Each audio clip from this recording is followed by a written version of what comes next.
Hello children, I hope you are all happy and safe. Welcome to this special English hour. Here, every day, we will learn something new in a fun and interesting way. Are you ready to have fun? Then come, let's begin our session with a quick tongue twister. Children, let's say a tongue twister together now. Do you know what a tongue twister is? Okay, I'll be saying a sentence right now. Please repeat it with me 3 times. Okay? Come, let's begin. She sells seashells on the seashore. She sells seashells on the seashore. She sells seashells on the seashore. Now do you understand why it's called a tongue twister? Children, let's try to say this once again and let's try to say it 5 times. She sells seashells on the seashore. She sells seashells on the seashore. She sells seashells on the seashore. She sells seashells on the seashore. She sells seashells on the seashore. Children, were you able to say it this fast? When I first started learning the tongue twister, it took me years to get it right. And finally, I can say it this fast. Children, I hope you enjoyed it and will also share it with your friends. Children, I hope you liked the tongue twister we just did. I would now like to ask you a few questions. Let us share our thoughts and ideas. Children, do you spend time gazing at the moon? I'm sure a lot of us enjoy gazing at the moon at night. Children, do you know what the moon is made of? The moon is made of metal and rocks, just like the Earth and a few other planets. Children, apart from the moon, have you ever seen the stars closely in the sky? Yes, they all twinkle so beautifully. Have you seen sometimes that some things look like stars in the sky, but their light does not twinkle? It stays steady? Yes, these lights are from planets. There are some planets that we can see with our naked eyes as well. The sun and the planets come together and form the solar system. Have you ever wondered how the sun has so much energy that it provides us with solar energy? It gives energy to the entire earth, to all the living organisms on the earth. The sun, the planets, the satellites, all are creations of the universe. The universe is full of facts and stories and secrets. Today, we will be reading a lovely book review. Come, let's start. Children, words are very important while learning a language. I would now like to share with you a few new words. Please listen to me carefully and note them down in your notebook. We will come across these words in the lesson that we'll be reading. The first word is dipper, dipper, dipper. Second word, growled, growled, growled. Third word, galaxies, galaxies, galaxies. Fourth word, strategies, strategies, strategies. Fifth word, technology, technology, technology. Next word, inventions, inventions, inventions. Children, let me repeat the words once again for you. Dipper, growled, galaxies, strategies, technology, inventions. Children, we will come across these words in the lesson that we'll be reading. Please look out for them and try to guess their meaning. Children, we will be reading something very interesting today. We will be reading a book review. Children, if you have a textbook, please open page number 57 and point to the words as I read. If you don't have a textbook, please listen to me carefully and watch your TV screens. A book review. George's secret key to the universe. George's dad is an ardent environmentalist. In fact, both his parents are convinced that modern inventions of science and technology have caused a lot of damage on the earth. They are committed to the cause of saving the planet. They use a bicycle instead of a car. There is a ban on TV and computers in their house. They don't buy things like bread and biscuits. They eat only vegetarian and home-cooked food. They even use candles to light the house to avoid using electricity. Poor George has to suffer a lot of jeering and ridicule from his friends because of all this. George's father is an ardent environmentalist. Ardent means very passionate and environmentalist means he believes in conserving the environment. George's parents are against inventions of science and technology. They believe that these inventions have just damaged the earth. Even at home, they don't use TVs or computers. They don't even have electricity.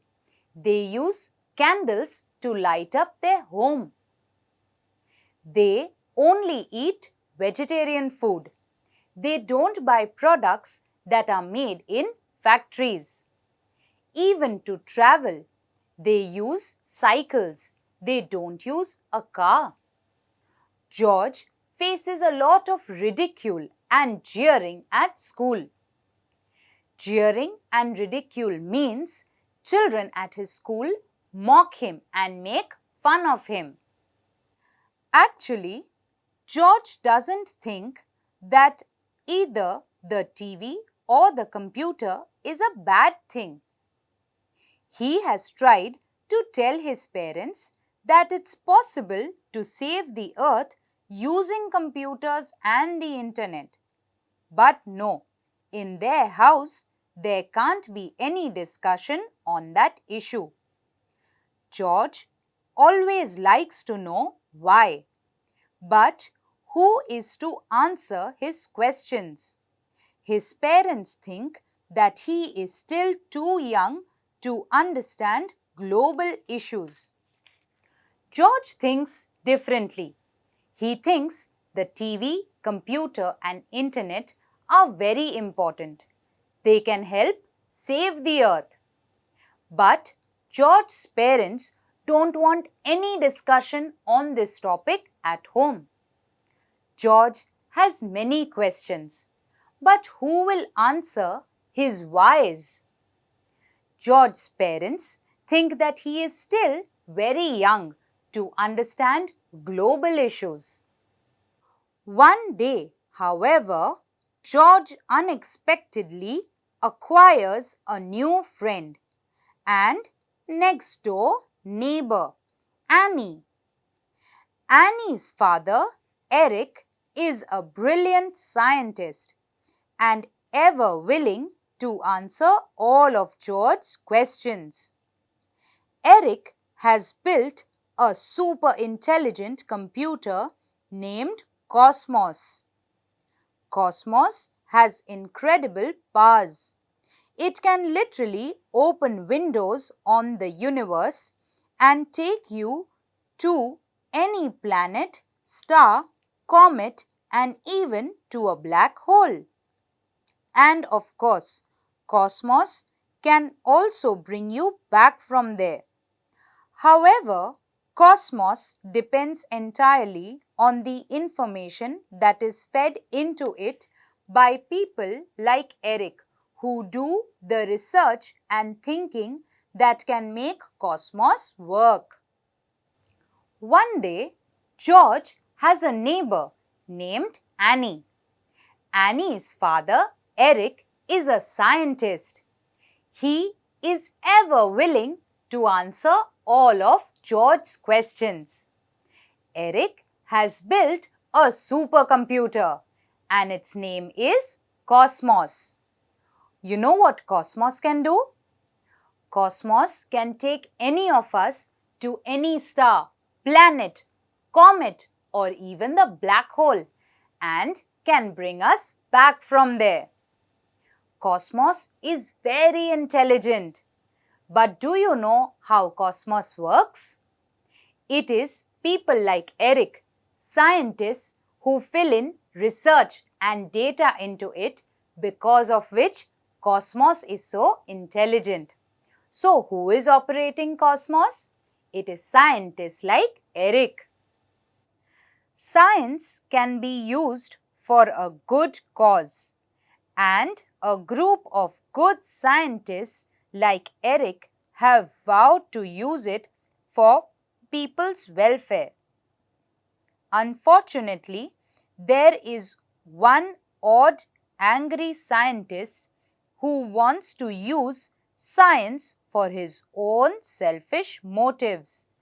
He is planning to steal Cosmos and all of Eric's research so that he can establish his own rule on another planet. It so happens that only George can do something to overcome the wicked plans of the nasty scientists. If you want to know what adventures he undertakes and what strategies he has to use to stop the power-hungry scientists, you have to read the novel George's Secret Key to the Universe. Scientists like Eric have vowed to use science for people's welfare, for people's good. But there is a scientist who wants to use science for his own selfish motives. He has some nasty plans. He wants to steal Cosmos and also all of Eric's research to establish his own rule on another planet. Somehow, it's only George who can fight this evil scientist and undo all of his plans.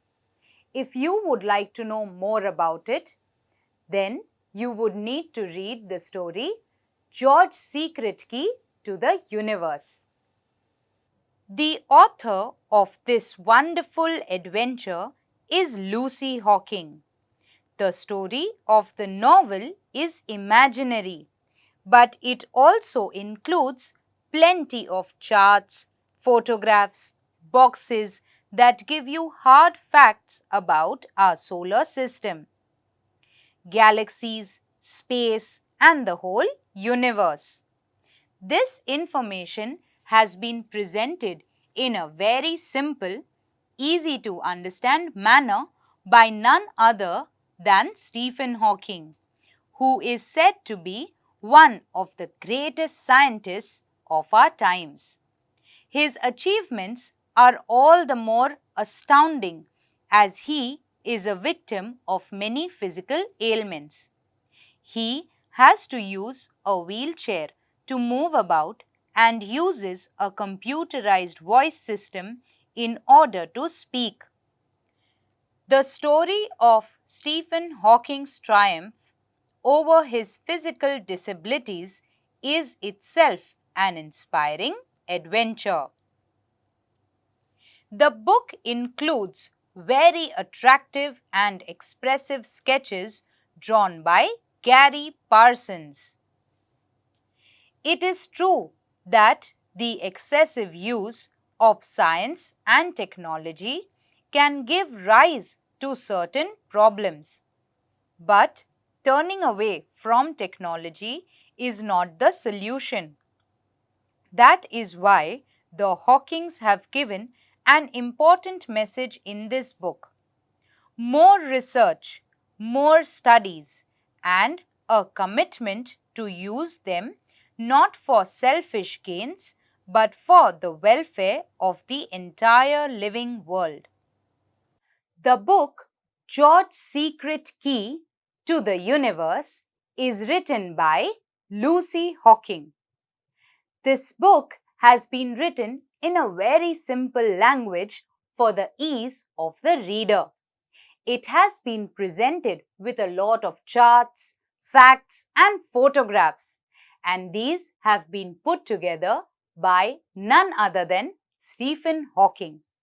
This is a way of educating children and adults about facts about our galaxy in a fun and interesting way. At the end, I would only like to say that the message Stephen Hawking is trying to give via this book is that science and technology, when used excessively, do cause some damage. But turning away altogether from technology is not the answer.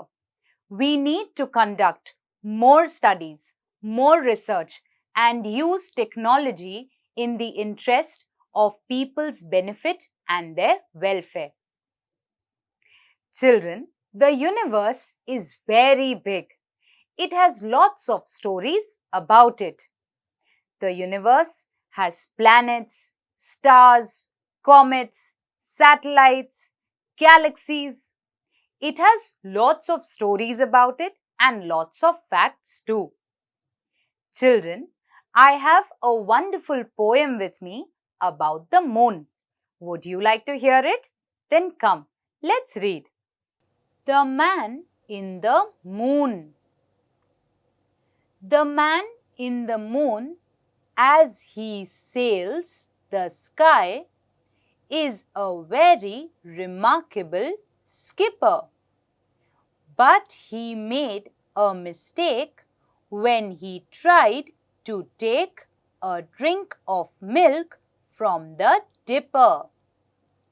He dipped right out of the Milky Way and slowly and carefully filled it.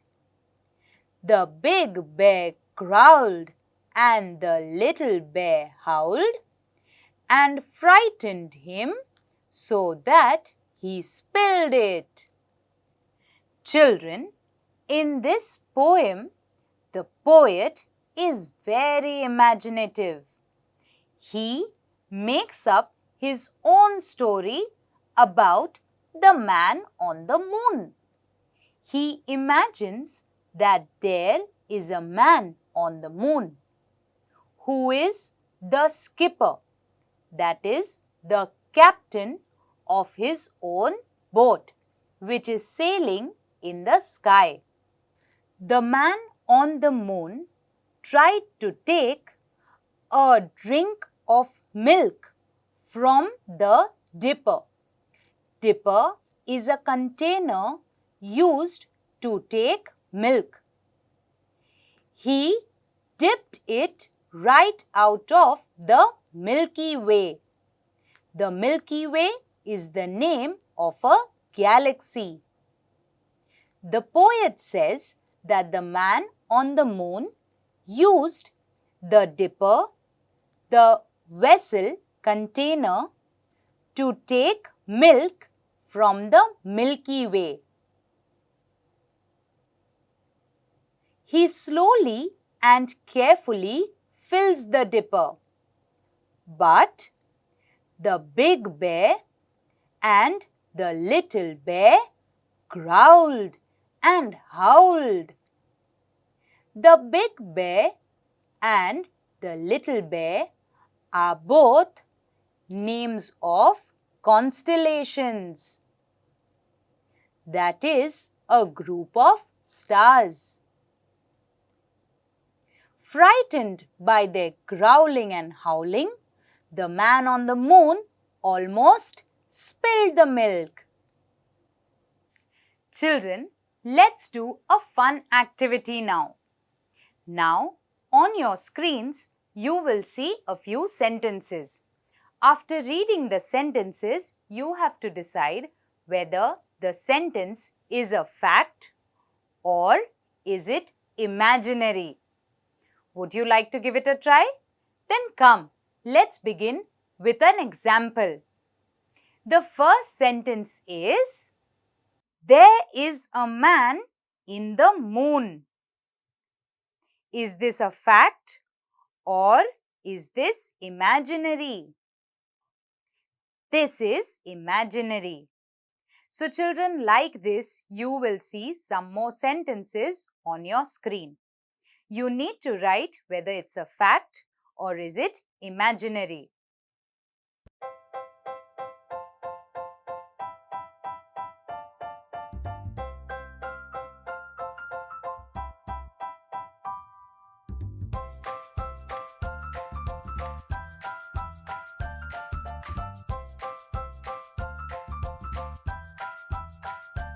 Children, I hope you were able to find the answers. Now come, let's have a look.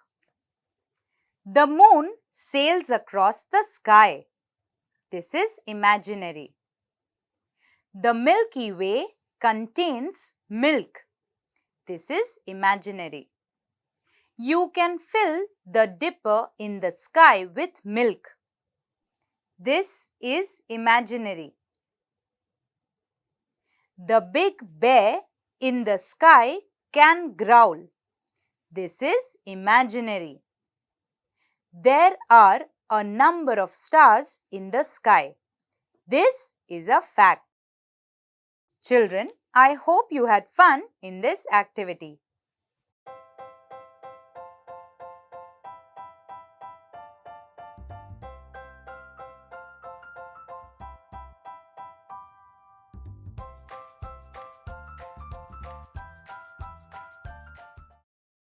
Children, I hope you all enjoyed today's session. I now request you to please make some time and write a book review for your favorite book and share it with the rest of your friends and family. Children, till we meet next time, please take care. Bye-bye and stay safe.